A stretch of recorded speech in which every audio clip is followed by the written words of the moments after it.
Predators had always hunted humans, but this is the first story where there are no humans at all.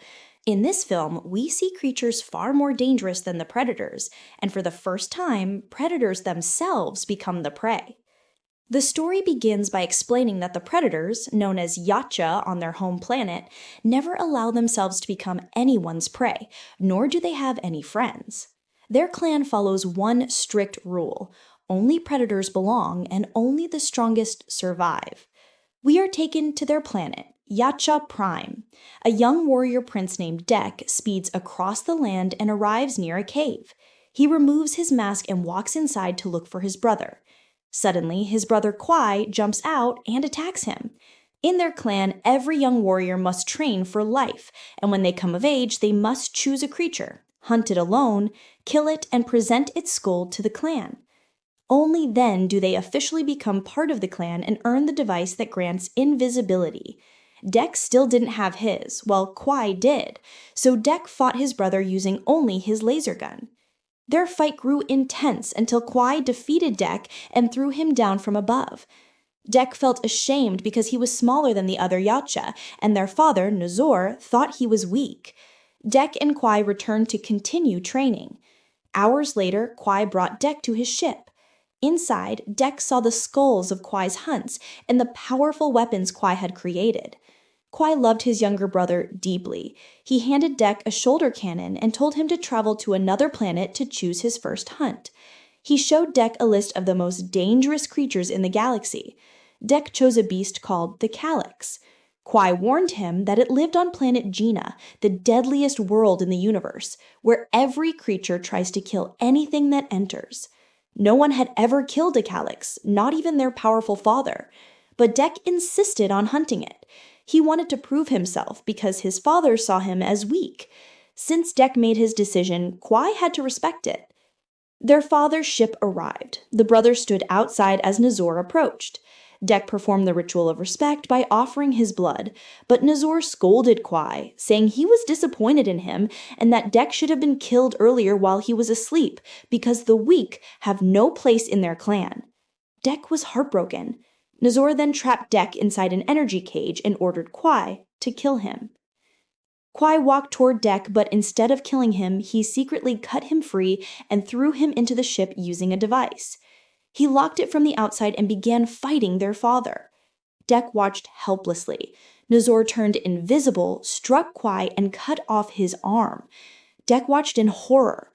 Kwai activated the ship with his severed hand and told Dek to prove himself and return. Nazor then slit Kwai's throat. Heartbroken and furious, Dek's ship launched itself toward planet Gina. For an entire month, Dek remained unconscious. When he finally woke, he saw the ship crashing. He quickly escaped using a hoverbike-like pod. As he flew away, a giant hunting bird attacked him, but the bike's technology saved him.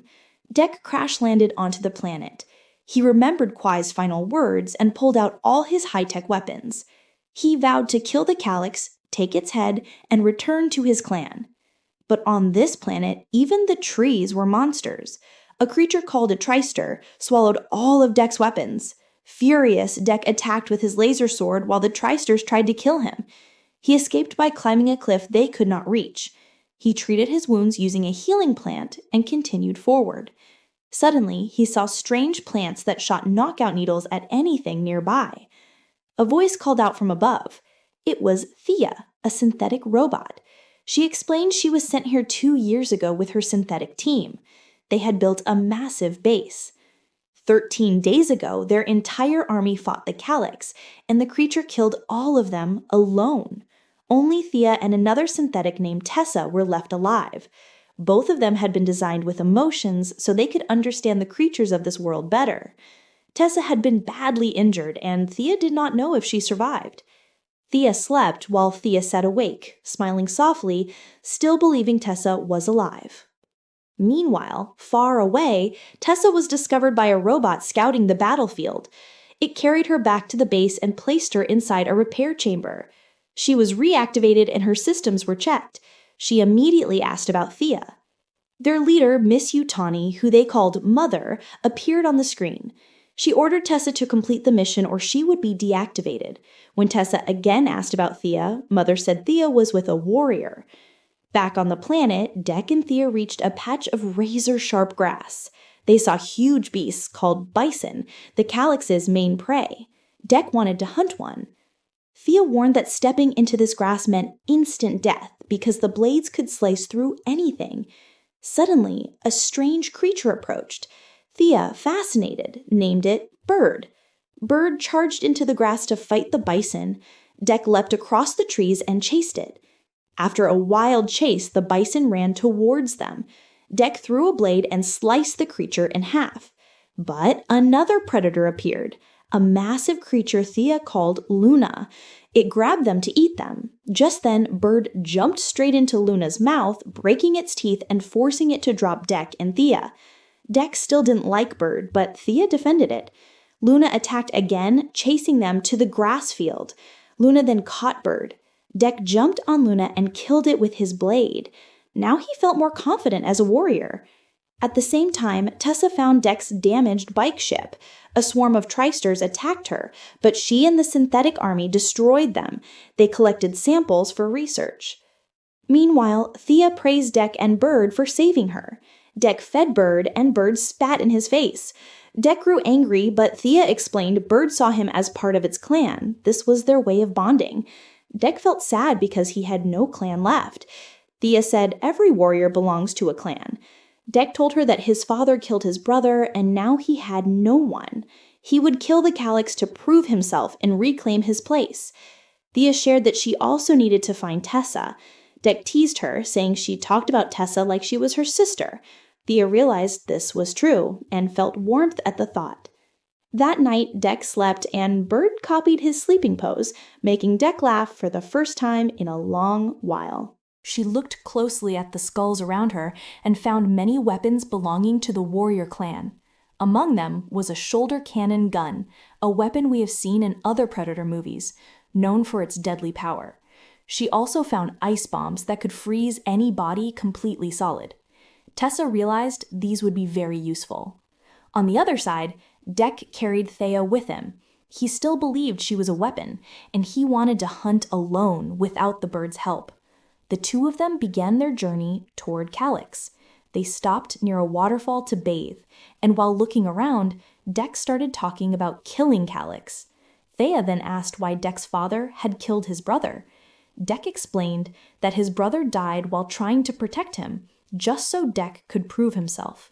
That's why Dek wanted to kill Calyx and earn his place in the clan. Thea told him that on Earth, wolves live in packs and hunt together.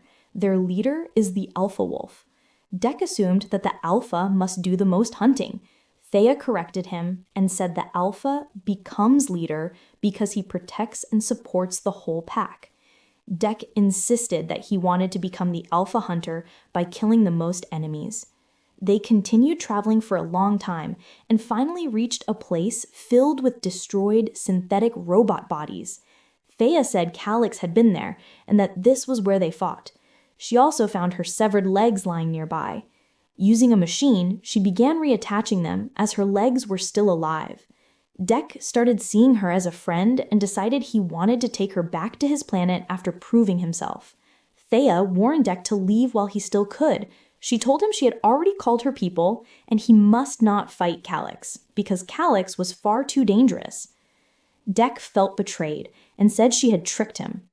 Thea insisted that Calyx was stronger than Dek imagined and that even their full army couldn't defeat him.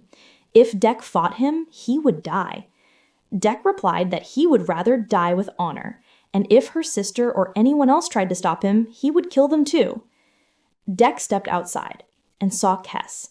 He caused a huge explosion and prepared to face Calyx with his sword. Calyx appeared and Dek shouted, challenging him to a fight. Meanwhile, Theo's legs were still attaching themselves.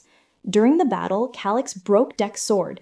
Dek grabbed the broken blade and struck Calyx, even cutting off his tail. But the tail regenerated instantly. Calyx threw Dek toward Thea, causing her legs to get stuck under the table. Calyx grabbed Dek and threw his sword aside, ready to kill him. Thea shouted and distracted Calyx. Deck used the opportunity to trap Calyx in chains and attacked him with the gun. He retrieved his blade and sliced Calyx's throat, but Calyx's neck healed and he came back to life. This time, he grabbed Deck, preparing to eat him. Suddenly, Calyx sensed a familiar smell coming from Deck, the smell of bird, and left him alive. The reason would be revealed later. Tessa arrived and threw an ice bomb at Calyx, but Deck was frozen along with him. Both were trapped inside the ice. Tessa took all of them back to the base. After some time, Deck woke up tied to a table, and Tessa had also captured Thea. He recognized her. Tessa understood Deck's past, how weak he had been, and how his father wanted to kill him. Now she planned to experiment on him to study the warriors. She activated Thea as well. Thea was happy to see her, and she began telling Tessa about the creatures on the planet. When Thea noticed Deck, Tessa explained that Calyx's regeneration ability could help them develop humans. She tried to put Deck to sleep, but Thea stopped her and insulted Deck by calling him a useless warrior. Still, Tessa prepared to extract his brain for research. Thea begged her to stop, arguing he was too weak to survive such tests. But Tessa ignored her and shocked Deck repeatedly. Thea protested and shut down the machine. Tessa noticed how much Thea had changed. Thea said that the help they received earlier taught them to think for themselves, and she considered Tessa like her sister. Tessa disagreed, saying they were made different so they could understand and use the local organisms. Thea insisted that Deck was different too, and he had saved her life just like Tessa once did. Tessa coldly replied that she didn't come to save her again. She had nearly died trying to save her from Calyx last time and would not repeat her brother's mistake. She said the weak must be eliminated. She decided Thea would now be locked in a container since she was of no use. Tessa left the robot to guard them and went to speak with Mother. Deck called out to Thea for help. She responded in the warrior language. The robot noticed Deck's weapon. Thea instructed the robot to use a special device which triggered a bomb that blew the robot apart. She freed Deck and opened the ship. Deck jumped out, but Tessa returned with her army and captured Thea again. Deck fell deep into the waterfall below. The ship reached the Yatchani base, a huge complex. Deck watched from a distance. He found his own spaceship and discovered that only the healing tools were left. He treated his wounds. The ship was still operational, and he could have escaped to another planet, but he decided to rescue his friends. He had no weapons except his brother's old mask. Memories of his brother came rushing back. Deck gathered sharp thorn blades and crafted new weapons. He collected spiked plants to use later. He made a sword from a dead bison's teeth. He fed the thorn-throwing snake and befriended it, planning to use it like a shoulder cannon. He returned to Calyx's area and found Bird standing on Calyx's footprints. Deck realized Bird was actually Calyx's son. Deck spat on Bird to mark him as part of his clan. He freed Thea's legs and they began walking toward the base. Deck and Bird followed. Thea remained locked inside the base. Deck started killing soldiers with his poisonous thorns. Bird fought alongside him, powerful and relentless. Together, they destroyed the synthetic robots. Thea's legs freed her and she killed the guards in her path. Their teamwork was deadly, tearing through the robots with ease. Thea prepared to transport Calyx to Sector 30, but Deck reached her. Thea appeared behind him to protect him. They met Bud, and Thea was happy to see Deck fighting for her. The three of them formed their own small clan. But Deck revealed he came to save Calyx because she was Bird's mother. Thea was shocked. Tessa learned about the attack and marched forward with her army. They found Deck sitting calmly. Soldiers surrounded him. Deck activated the spiked plants using the snake, releasing poisonous thorns that wiped out the entire synthetic army. But Tessa arrived inside a massive machine. She attacked Deck with lasers and the snake sacrificed itself to protect him. Furious, Deck fought back but was overwhelmed by the huge machine. Thea used her eye scanner to free Calyx but couldn't unlock it. A robot grabbed her but she destroyed it and used its eye to open Calyx's container.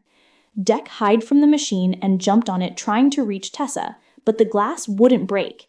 Calyx attacked the machine with full force. Tessa was still not afraid. She struck Calyx with a blade. Deck damaged the machine's cutter. Tessa threw another ice bomb at Calyx, but this time Deck redirected it with his spear, freezing the machine instead. Calix smashed it apart. Tessa aimed a shoulder cannon at him, but Calix devoured her whole. Dec, Thea, and Bird watched. Calix joyfully approached her son. Dec showed her respect. Suddenly, Calix felt strange. She began dying from the inside. Her body exploded. Tessa had killed her from within. Bird was heartbroken and captured Thea, declaring that betrayal is always punished with death. Dec rushed in and struck Tessa with his sword, reclaiming the shoulder cannon. Bird tore out Tessa's throat. Dec felt proud and honored Bird as well. They had told Dec that he had finally become a true warrior. Dec said he wasn't done yet. 1 month later, Dec returned to Yachoni Prime with his ship. He walked toward his clan. His father Nachor and the clan members gathered to see him. Dec threw Tessa's head at their feet and declared that he had completed his hunt. Nachor said he was still not part of the clan, just like his dead brother, and ordered 2 warriors to kill him. Dec fought them and killed both. He then fought Nachor. Nachor was faster, but Dec overpowered him this time. Nachor turned invisible and attacked, but Dec was prepared. Dec used his ship space to spread dust into the air, revealing Nachor's location. Dec beat him brutally, cut off his hand, trapped him in a net, and removed his mask. Nachor admitted that Dec had proven himself braver than his dead brother and was worthy of joining the clan. Dec replied that he already had his own clan. Bird arrived and ate Nachor's head. He had grown much larger in 1 month. Thea also joined them. Dec took the invisibility device from his father's severed hand and placed it in his gauntlet. Now he too could turn invisible. He felt satisfied, having proven himself and avenged his brother. The clan members were furious. A huge ship arrived. Thea asked if Dec's friends were inside. Dec prepared to fight and said his mother was in that ship. And with that, the story ended, leaving a strong hint of a second part.